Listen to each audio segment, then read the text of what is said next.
Good morning, good afternoon, good evening, whatever time you happen to be watching this. I hope you're having a great day. As the title slide says, we're taking a look at Hang the Moon, and we're trying to conclude the novel that was the basis for the research paper that was, I hope, a read that all of you enjoyed. As always, all borrowed images and quoted text are used for educational purposes. I'm not trying to make a buck. The videos aren't monetized.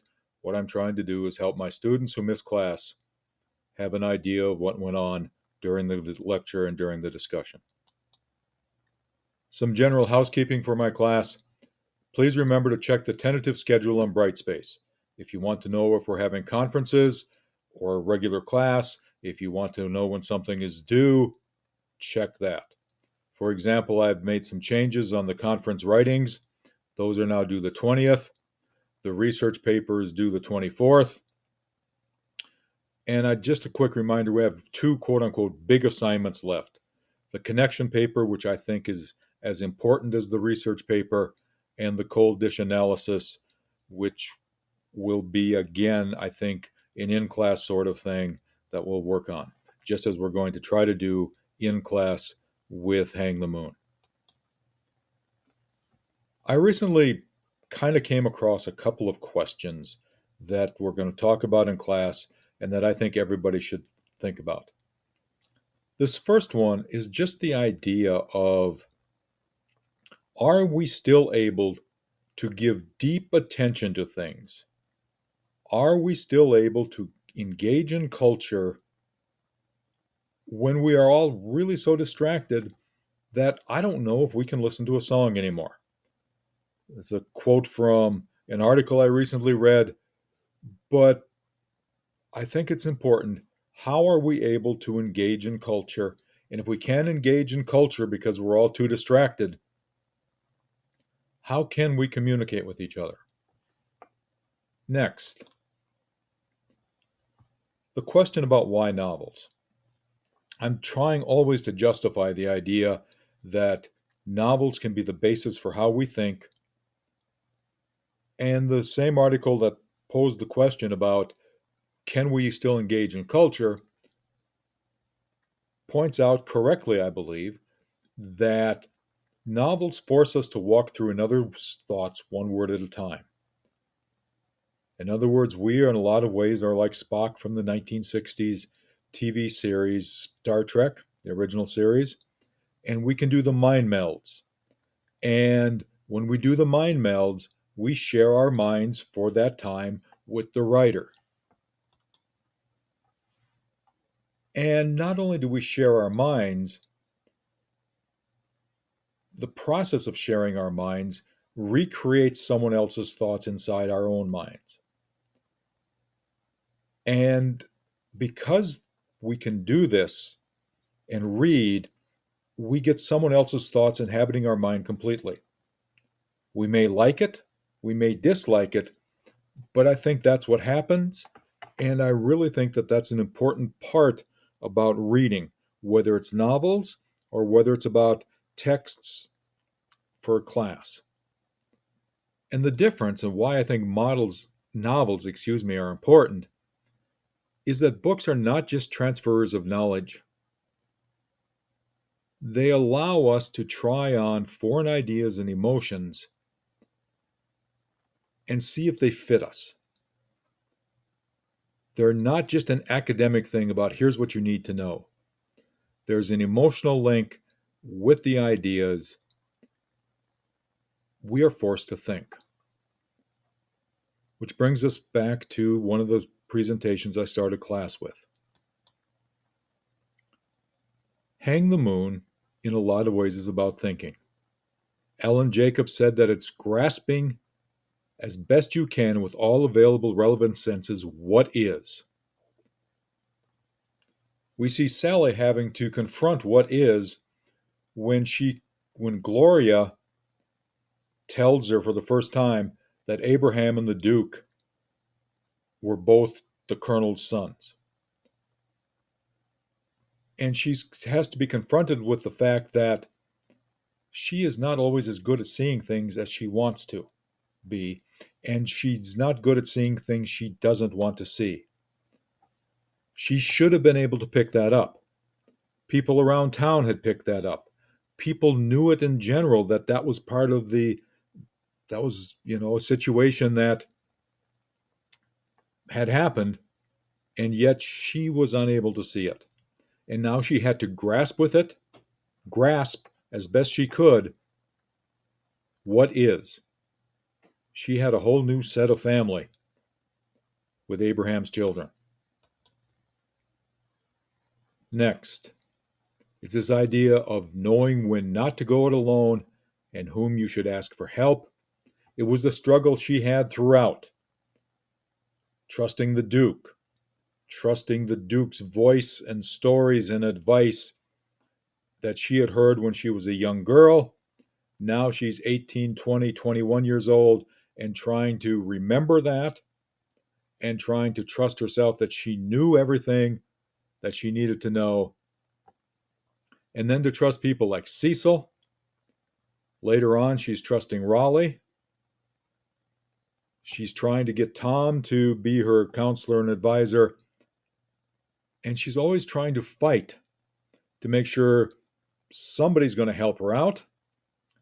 And she's always wondering if she's making a mistake, if she's lost her bearings, and if there's somebody sensible who can help her.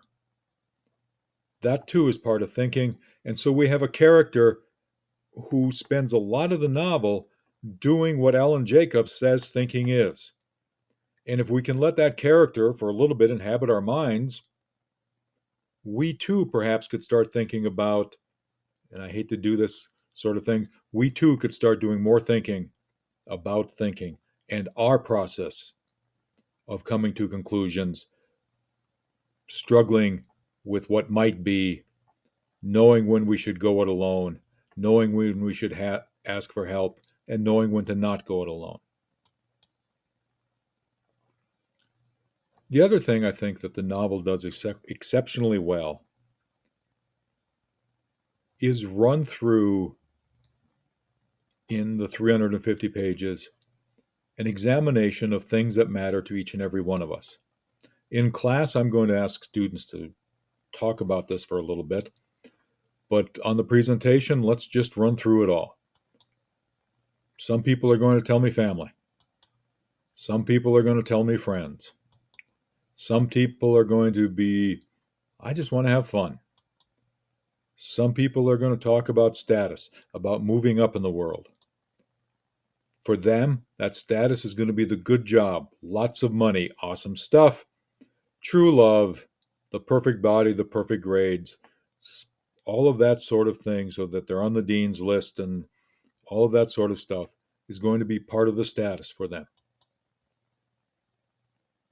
Everyone, I think, is looking to find some sense of identity. What is it that makes me me? All of those, I think, if you can combine, you've got this sense of fulfillment. Some people might call all of this stuff that's on the screen so far shallow and want to emphasize the idea of faith. My mother, God love her, at age 89, would certainly want to be talking about good health, well-being, mental well-being. And because it seems like the world goes crazy every 3 or 4 weeks, maybe some of us just want a little zen. Some of us just want to calm down and have all of that other stuff just go away and get inside ourselves. But the fact of the matter is, if you run through the book, this is what the book's about. I'm not the marrying type is certainly a chunk of identity. The fastest girl in the world, that's what I'm going to be. That too is all about identity. And even when confronted with this idea that perhaps there are other ways to look at anything, she's holding on to this idea of she's faster. And the moment of Zen, when she's wondering whether she's done the last thing, she at least tries to get the moment of Zen. We're going to part on the good terms, I hope. There's always that little doubt, but she's trying to find the tiniest thing to give her some peace of mind. All the rest of it, I think, can be summed up with the first two quotations I'm going to do here.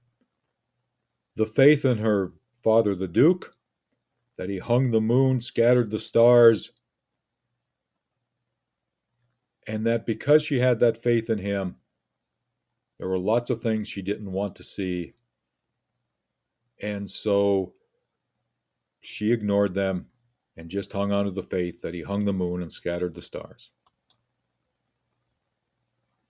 We've got family. We've got status about who lives in the big house, who lives in the Sears house, who lives on Hopewell Road. All of those get tied together with who's a real Kincaid, who's not. Family, status, all of those things are tied up into, I think, the quotation that's right here. And then, again, the idea of family, how you can stitch family together. Two kinds, the one you're born into and the one you pull together from the pieces that don't go anywhere else. Certainly the idea of friends, the friendship with Tom, I could probably find a quotation for that. All of that is a big chunk of what's going on in the book. At the same time, I think every novel I've ever read, when I get to the end, there's a question about what's forgotten. You can see from the page number, it's 198. There's 150 pages, give or take, after this happens. Gloria is going to go up north. Gloria and her children are part of the Kincaid family. Gloria has asked for the loan. Sally has given her a bunch of money. Abraham is not in the family plot with Duke and the other Kincaids. He's laid to rest in a segregated plot because that's how things were in 1921. There is nothing about Gloria, to the best of my memory, in the rest of the novel. There's nothing about adding her kids to the family. There's nothing about any of that. It's a loose end that doesn't get tied up. I'm not judging Walls on any of this, but I do think it's just a reminder that certain things in the book never get tied up, and I think certain things in American culture never got tied up. So who's forgotten? I think there's a reminder that Gloria and her kids were forgotten. For the evaluation, I want to give people in time to write a 150-word response to one of the following. Which elements of the book resonated with you the most? You can discuss only the plot as long as you've got specific plot details. Going back to the earlier slide, what foreign ideas and emotions did the book allow you to try on? As always, give the question of how. What did I miss? I'm always looking to see if I miss something as I rush through things, especially this book. I went through a lot of it very, very, very quickly. I certainly didn't make any comparisons to, prohibition and drugs or prohibition and, organized crime or violence or whatever all else. What did I miss? Try to go beyond the superficial. And then finally, I'm always interested in why people don't read. So if you didn't read the book, I don't want you to lie to me.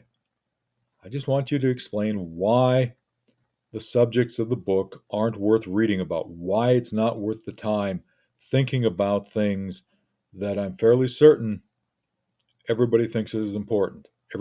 Things everybody thinks are important, excuse me.